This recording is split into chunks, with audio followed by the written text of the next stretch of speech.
Hello everyone, my name is Cain, and this is my aviation video lesson for Aviation 310 on unusual attitudes. First, let's talk about what unusual attitudes are. An unusual attitude is any time the pitch is more than 25 degrees nose up, 10 degrees nose down, or 45 degrees banked left or right. Now, unusual attitudes, it's important to know what qualifies for an unusual attitude, because unusual attitudes can lead to loss of control in flight, which is very dangerous to the pilots. Loss of control in flight is any time the pilot does not have control of the aircraft. Unusual attitudes can lead to loss of control in flight through many different factors, but they fall in four main categories: the environmental factor, mechanical factor, human factor, and stall factor. Now that we know the four factors, let's dive into those a little bit more so we can understand what each environment is.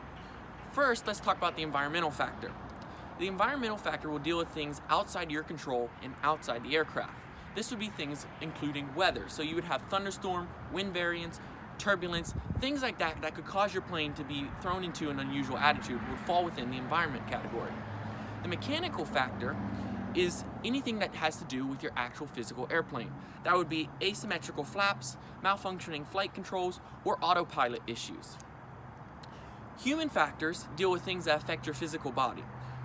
These things can be illnesses that cause you to miscontrol the aircraft, or things that mess with your capabilities of flying, such as spatial disorientation or sensory overload or sensory deprivation.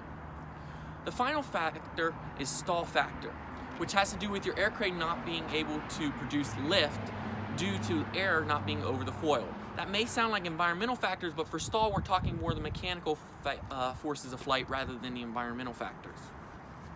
So now that we've talked about some of the factors that lead to loss of control in flight and unusual attitudes, it's time to talk about how to recover should you find yourself in those positions. We're going to use my miniature airplane to help demonstrate these points.